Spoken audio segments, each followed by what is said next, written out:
Praise the Lord. Good morning. ప్రభువైన యేసుక్రీస్తు శుభనామంలో మీ అందరికీ వందనములు. చిన్న ప్రార్థనతో ఈరోజు దేవుడి వాగ్దానాన్ని స్వతంత్రించుకుందాము. ప్రేమ నమ్మకం కలిగిన మా ప్రియ పరలోకమందున్న తండ్రి, నీ పరిశుద్ధమైన నామమును బట్టి స్తుతిస్తున్నాము అయ్యా, ఘనపరుస్తున్నాము. ఉదయకాల సమయంలో దేవా మా అందరితో మాట్లాడండి అయ్యా. నువ్వు మాట్లాడే దేవుడు, ప్రతి హృదయాన్ని చూస్తున్నావు. ఎవరికి మాటలైతే అవసరం ఉన్నాయో ఆ మాటల చేత బలపరచమని యేసు నామములో ప్రార్థిస్తున్నాము తండ్రి, ఆమేన్. ఈరోజు దేవుని వాగ్దానము యెషయా గ్రంథము 51వ అధ్యాయం 16వ వచనం. నీ నోట నా మాటలు ఉంచి నా చేతి నీడలో నిన్ను కప్పియున్నాను. Isaiah chapter 51 verse 16. I have put my words in thy mouth and I have covered thee in the shadow of mine hand. దేవుడిచ్చినటువంటి అద్భుతమైన వాగ్దానం మనందరి జీవితంలో నెరవేర్చబడును గాక, ఆమేన్. ఉదయకాల సమయంలో నుండి మనందరి నోటిలో ఎవరి మాటలు ఉన్నాయంటే దేవుడు తన మాటలు ఉంచి ఉన్నాడు. ఎంత అద్భుతమైన మాట కదండి ఇది. నిజంగా దేవుడి మాటలు మన నోటిలో ఉంచబడినప్పుడు మనం ఎలా మాట్లాడతామండి? దేవుడి మాటలు మన నోట్లో ఉన్నాయి, ఇప్పుడు ఎలా మాట్లాడతాం? దేవుడి మాటలు ఆశీర్వాదకరం వచనాలుగానే ఉంటాయి, కానీ శాపముగా ఉండవు అనమాట. మరి ఈరోజు పొద్దున్న లేచినప్పటి నుంచి మనం మాట్లాడిన తీరు ఏ విధంగా ఉంది, మనం ఇతరులతో మాట్లాడుతున్నప్పుడు మనం ఎలా మాట్లాడుతున్నాము, పొద్దున్న లేచిన తర్వాత ఎవరితో ఎలా మాట్లాడుతున్నాం, నిజంగా మాటలు చాలా ఇంపార్టెంట్ అండి. బైబిల్లో మనం మాట్లాడే మాటల విషయంలో కానీ, మన నాలుక విషయంలో కానీ చాలా జాగ్రత్తగా ఉండమని దేవుడు వాక్యం సెలవిస్తుంది. నాలుక చాలా చిన్న అవయవమే కానీ మరి పెద్ద చిచ్చు పడుతుంది అని వాక్యం సెలవిస్తుందండి. నిజమే కదా. ఈరోజు కుటుంబాలు కూలిపోవడానికి, కాపురాలు కూల్చబడ్డానికి, కుటుంబంలో శాంతి లేకపోవడానికి, మరి ఎంతోమంది జీవితాల్లో ఈరోజు నరక యాతన అనుభవించడానికి ఈ నోరు చాలా కారణంగా ఉంది, ఈ మాటలు చాలా కారణంగా ఉన్నాయండి. నిజంగా ఈరోజు దేవుడు ఇంత అద్భుతమైన మాట చెప్తున్నాడు కదా, నా మాటలు మీ నోట్లో ఉంచి ఉన్నానని. దేవుడి మాటలు ఏ విధంగా ఉంటాయి? దేవుడి మాటలు దీర్ఘశాంతమును, దయాలత్వమును, మంచితనమును, సాత్వికమును, ప్రేమను ఇవన్నీ మనలో పుట్టిస్తాయి. కాబట్టి మనం మాట్లాడే ప్రతి మాట కూడా ఎదుటి వాళ్ళకి ఆశీర్వాదకరంగా, దీవెనకరంగా, మన జీవితంలో మేలుకరంగా కూడా ఉంటుంది. అలాగే దేవుడి మాటలు మన నోట్లో ఉన్నప్పుడు మనము కొండములు చెప్పేవారుగా, ఇక్కడ మాటలు అక్కడ మాటలు ఇక్కడ చెప్పేవాళ్ళుగా, అలాగే లోపల ఒకటి బయట ఒక బిహేవియర్ కలిగి ఉన్నటువంటి మనస్సాక్షి, అలాగే మనస్తత్వం, ఇలాంటివి ఏమీ ఉండవు అనమాట. దేవుడు యథార్థవంతుడు కాబట్టి ఆయన్ని ఆరాధించేటువంటి మనము కూడా యథార్థంగా ఉండాలి. దేవుడు ఆత్మ గనుక ఆయన్ని ఆరాధించేటువంటి మనము కూడా ఆత్మతోనూ సత్యముతోనూ ఆరాధించేవారిగా ఉండాలండి. ఈ నోటితో దేవుణ్ణి ఆరాధిస్తున్నాం, ఈ నోటితో దేవుడికి ప్రార్థన చేస్తున్నాం, ఈ నోటితో దేవుని మహిమపరుస్తున్నాం. మరి ఈ నోటికి ఎంత ఇంపార్టెన్స్ ఉందో అనేది ఆలోచిద్దాం. మరి ఈ నోటిని ఆశీర్వాద వచనాల కోసం వాడవలసినటువంటి నోరండి, అంతేగాని ఇతరుల్ని శపించడానికి, ఇతరుల్ని దూషించడానికి, ఇతరుల్ని అవమానపరిచే రీతిగా మాట్లాడడానికి దేవుడు మనకి నోరు ఇవ్వలేదు, ఆ అనుమతి మనకి లేదు.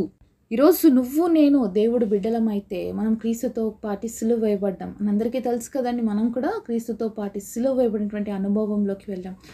సిలువ అనేది మరణానికి సూచనగా ఉంది. అంటే సిలువ మరణము దేవుడు పొందినంతగా మన కోసం బాధించబడ్డాడు, ఆయన మృత్యుంజయుడని లేచాడు, ఆయన పునరుద్ధరణ శక్తిని మనకిచ్చాడు.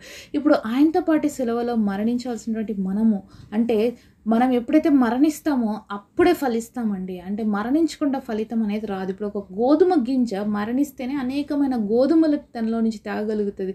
అది మరణించలేదంటే అది ఒక్కటిగానే ఉంటుంది. అలాగే ఈరోజు మన మాటలు కానీ, మన ప్రవర్తన కానీ, మన ఆలోచన విధానం కానీ లోకపరంగా కానీ చనిపోకపోతే మనం వేస్ట్ అండి. లోకపరంగా మనం చనిపోకపోకుండా ఈ నోటిని అలాగే వాడామనుకోండి, మనం వేస్ట్ అనమాట. కానీ ఈ నోటిని మనం చంపేయాలి. ఈ నోరు నాది కాదు, ఈ నోరు ఎవరిది? దేవుడిది. దేవుడు ఇచ్చినటువంటి నోరు. నేను క్రీస్తుతో పాటు సిలువ వేయబడ్డా, నేను బ్రతుకుతుంది ఇప్పుడు క్రీస్తు కోసమే, నా కోసం కాదు. కాబట్టి క్రీస్తు నాలో ఉన్నాడు, క్రీస్తు మాటలు నాలో ఉన్నాయి. కాబట్టి నేను మౌనంగా ఉండాలి. నేను ఎప్పుడు ఏ విధంగా మాట్లాడాలో అలానే మాట్లాడాలి, ఎప్పుడు ఏ విధంగా ప్రవర్తించాలో అలానే ప్రవర్తించాలి. ప్రతి విషయంలో చాలా జాగ్రత్తగా ఉండాలండి. ఎందుకంటే మన యొక్క ప్రవర్తన అనేది దేవుని రిజంబుల్ చేసే విధంగా ఉండాలి. మన మాట దేవుని రిజంబుల్ చేసేదిగా ఉండాలి. మన ఆలోచన దేవుని చూపించేదిగా ఉండాలి. మనం ఏ పని చేసినా దాంట్లో క్రీస్తుని ఇతరులకు చూపించగలిగితేనండి వాళ్ళే నిజమైన క్రైస్తవులు. ఈరోజు క్రైస్తవ జీవితంలో ఉండవలసినటువంటి లక్షణం ఏంటంటే క్రీస్తుని చూపించే గుణం, క్రీస్తుని ఇతరులకి పరిచయం చేసేటువంటి గుణం. ప్రతి మాట ద్వారా, ప్రతి ఆలోచన విధానం ద్వారా మనం ఏ విధంగా ఉండాలి? క్రీస్తుని ప్రతిబింబించే వారిగా ఉండాలి. మన స్వరూపంలో మన పోలికలో మరి దేవుడు మనల్ని చేసుకుందామని చేశాడు. ఇప్పుడు ఆయన స్వరూపాన్ని ఆయన పోలికను కలిగినటువంటి మనము ఆయననే ప్రతిబింబించే వారిగా ఉండాలి. కాబట్టి ఈరోజు దేవుడి యొక్క మాటలు మన నోట్లో ఉంచి ఉన్నాడు. అంతేకాకుండా తన చేతి నీడలో మనల్ని కప్పి ఉన్నాడండి. ఎందుకు మన నోట్లో తన మాటలు ఉంచాడు, అంతేకాకుండా తన చేతి నీడతో మనల్ని ఎందుకు కప్పాడు దేవుడు అంటే, నిజంగా యేసయ్య మాటలు మనం మాట్లాడుతున్నప్పుడు, యేసయ్యలాగా మనల్ని బిహేవ్ చేస్తున్నప్పుడు లోకం ఏం కామ్గా ఉండదండి, రెచ్చగొడుతుంది. నేను ఎంత మౌనంగా ఉన్నానండి అయినా కూడా మాట్లాడతారండి మా ఇంట్లో వాళ్ళు. నేను ఎంత కామ్గా ఉన్నానండి అయినా కూడా మా ఫ్రెండ్స్ నన్ను హేళన చేస్తున్నారు. నేను ఎంత మంచిగా ఉండాలనుకుంటున్నాను అయినా నన్ను ఉండనివ్వట్లేదు అని మనం చాలాసార్లు కంప్లైంట్ చేస్తున్నాం. చాలా బాధపడతాం కదా.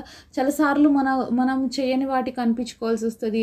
అలాగే మనం మాట్లాడుకోకుండా కూడా మాట్లాడినారని చెప్పినప్పుడు ఇలాంటి మాటలన్నీ విన్నప్పుడు మనకు బాధ వస్తుంది. కానీ ఒక మాట మాట్లాడాలంటే 10 సార్లు ఆలోచించాలి. ఎందుకంటే నేను దేవుడి బిడ్డ, నేను తిరిగి విధంగా మాట్లాడితే ఏ విధంగా ఉంటుంది అనే దాన్ని బట్టి మనం క్రీస్తు విషయంలో ఆలోచిస్తున్నప్పుడు ఎదుటి వాళ్ళకి ఏ విధంగా కనపడతాం తెలుసా? చాతగాని వాళ్ళు, మేము ఎన్ని అన్నా భరిస్తారు, మేము ఎన్నన్నా ఏం మాట్లాడరు అనేసి ఎదుటి వాళ్ళు మాట్లాడడమే ఉంటుంది. కానీ ఒక్క విషయము మరి ఈరోజు యేసుక్రీస్తు ప్రభువారి నామంలో చెప్తున్నానండి, ఎవ్వరికి మాట్లాడడం చేతకాక కాదు కామ్గా ఉండేది. ఒక్కటి, నేను దేవుడి బిడ్డని కాబట్టి నేను మాట్లాడకూడదు అని మౌనంగా ఉంటున్నారనే విషయాన్ని మర్చిపోవద్దండి. అందుకనే ఆ కాపుదల ఎక్కడి నుంచి వచ్చింది వాళ్ళకి, ఆ సహనం ఎక్కడి నుంచి వచ్చిందంటే ఇదిగో ఈ మాటను బట్టే వచ్చింది. దేవుడి చేతి నీడలో వాళ్ళని కప్పుతున్నాడు. ఎన్ని ఎదుటి వాళ్ళు మాట్లాడుతున్నా, ఎంత అవమానిస్తున్నా, ఎంత హింస పెడుతున్నా మాటల చేత, లేకపోతే ఏదో ఒక రీతిగా వాళ్ళని ఇబ్బంది పరుస్తున్నా, దేవుని యొక్క కాపుదల, దేవుని యొక్క చేతి నీడ వాళ్ళని కవర్ చేస్తుంది. కాబట్టే ఎదుటి వాళ్ళు ఎంతగా అన్నా కూడా దేవుడే ప్రతిసారి వాళ్ళకి ఏం చెప్తా తెలుసా? కీప్ కామ్, మౌనంగా ఉండు, మాట్లాడద్దు, ఓర్చుకో. నేను ఓర్చుకున్నాను కదా, నేను ఈ లోకాన్ని జయించాను కదా, నువ్వు కూడా అలా జయించాలి, నాలాగా నా బిడ్డ కదా నువ్వు నాలాగా ఉండాలి కదా అని దేవుడు ప్రతిసారి ఆ వ్యక్తిని తన కంట్రోల్లోకి తీసుకొని ఎన్ని పరిస్థితుల్లో అయినా కూడా వాళ్ళు నోరు దాటి మాట్లాడకుండా వాళ్ళని కంట్రోలింగ్లోకి తీసుకుంటారు. కాబట్టి ఎందుకు ఒక వ్యక్తి మాట్లాడకుండా మౌనంగా ఉన్నాడు అంటే ఇదే అన్నమాట. ఆ కంట్రోలింగ్లో వాళ్ళు ఉంటారు కాబట్టి, వాళ్ళు దేవుడి నీడలో దాచబడి ఉన్నారు కాబట్టి వాళ్ళు ఇంకొక మాట మాట్లాడుకోకుండా మౌనంగా ఉండి అన్ని భరిస్తూ సహిస్తూ ముందుకు సాగుతున్నారండి. కాబట్టి ఈరోజు నువ్వు కూడా ఇలాంటి పరిస్థితులు గుండా వెళ్తున్నావా? నువ్వు మౌనంగా ఉన్నందుకు నేను హింస పెడుతున్నారా మాటల చేత? నువ్వు కూడా వాళ్ళలాగే మాట్లాడాలని ఎంతోమంది ప్రయత్నం చేస్తున్నారో, అదే దేవుడు నీతోనే మాట్లాడుతున్నాడండి. తిరిగి మాట్లాడాల్సిన అవసరం మనకి లేదు. ఎందుకంటే ప్రతిదీ కూడా దేవుడు చూస్తున్నాడు. దేవుడు గొప్పవాడు. దేవుడి యొక్క ఆలోచన విధానంలో మనం నడుస్తున్నాము. దేవుడిని ప్రతిబింబించాలని, దేవుని లోకానికి చూపించాలని మనం నడుస్తున్నాం. మనుషుల కోసం కాదు, మనుషుల మెప్పు కోసం మనం ఈ లోకంలో బ్రతకట్లేదు. కానీ మనం బ్రతుకుతుంది క్రీస్తు కోసం. మనం క్రీస్తుని ఈ లోకంలో చూపించడానికి కోసమే బ్రతుకుతున్నాం. కాబట్టి మన మాటలు, మన ప్రవర్తన, మన ఆలోచన విధానం ప్రతిదీ కూడా ఆయనకు అప్పగించుకుందాము. మనల్ని బట్టి దేవుడు సంతోషపడాలి. మనల్ని బట్టి దేవుడు నామానికి మహిమ రావాలి. ఎందుకంటే నన్ను బట్టి మీరు ఎన్నోసార్లు అవమానించబడతారు, నిందించబడతారు, దూషించబడతారు, అపహసించబడతారని దేవుడు ఎప్పుడో చెప్పున్నాడు. మరి వాటన్నిటి విషయంలో మీరు బాధపడక సంతోషించండి అన్నాడు. ఎంత తప్పు చేయకుండా బాధ అనుభవిస్తే అది దేవుడికి మహిమ కలుగుతుంది. మరి అదొక గొప్ప కార్యం అవుతుంది. తప్పు చేసి అనిపించుకోవడం ఏం పెద్ద ఇది కాదండి. మీరు మనం కూడా తప్పు చేసి వాళ్ళలాగే మనం కూడా మాట్లాడుతూ వాళ్ళలాగే మనం బిహేవ్ చేస్తూ వాళ్ళు మనల్ని అంటే దాని విషయంలో బాధపడుతుంది ఏం దేవుడికి మహిమ లేదు. మనం ఏం చేయకున్నా కూడా భరించినప్పుడే దేవుడికి మహిమ. కాబట్టి ఈ రోజు నుంచి ఒక మాట మాట్లాడాలంటే ఎన్నిసార్లు ఆలోచించాలి? చాలా వందల సార్లు కాదు, చాలా వేలు సార్లు ఆలోచించినా తప్పలేదండి. మాట చాలా చాలా ఇంపార్టెంట్. చాలా జాగ్రత్తగా మాట్లాడి, నోరు దాటేసింది అనుకోండి, పెద్దవాళ్ళు అందుకే నోరు దాటితే పృథివీ దాటింది అంటారు. అంటే భూమి దాటిపోయింది. అంటే మన నోట్లో నుంచి ఒక మాట వెళ్ళిపోయిందంటే అది ఎంతోమందికి రోల్ అవుతూ ఎన్నో స్థలాల్లోకి చేరిపోతుంది. So we have to be careful with our talk అనమాట. కాబట్టి మనం మాట్లాడే ప్రతి మాటను చాలా మన వర్డ్ విషయంలో మనం చాలా కేర్ఫుల్గా ఉండాలి, చాలా జాగ్రత్తగా మాట్లాడాలి. కాబట్టి మనం దేవుడి బిడ్డలము. ఆల్రెడీ దేవుడు తన మాటలు మన నోట్లో ఉంచినాడు, తన చేతి నీడలో మనల్ని దాచినారు. కాబట్టి జాగ్రత్తగా ఉందామా? అటు కృప దేవుడు మనందరికీ దయచేయునుగాక. వాళ్ళెంతో మిక్కిలిగా ప్రేమించినటువంటి మా ప్రియ పరలోకమందున తండ్రి, అద్భుతమైన మాటలు మాకు ఇచ్చినందుకే వందనాలు. అద్భుతమైన వాగ్దానాన్ని మా అందరి జీవితాల్లో నెరవేర్చండి అయ్యా. అయ్యా, నీ నోటి మాటలు మా నోట్లో ఉంచండి అయ్యా. నీ చేతి నీడలో మమ్మల్ని దాచి కాచి భద్రపరిచి బలపరచమని గొప్ప వాగ్దానం మా అందరి జీవితాల్లో నెరవేర్చమని, శాంతి సమాధానాలతో మా హృదయాన్ని నింపమని, క్రీస్తుని రిప్రజెంట్ చేసేవారుగా మేము ఉండగలిగినట్లుగా కృప చూపించమని యేసయ్య పేరట ప్రార్థిస్తున్నాం తండ్రి. ఆమేన్. ఈరోజు బర్త్డే అలాగే వెడ్డింగ్ యానివర్సరీ సెలబ్రేట్ చేసుకుంటున్న మీ అందరికీ కూడా wish you happy birthday and happy anniversary. God bless you all.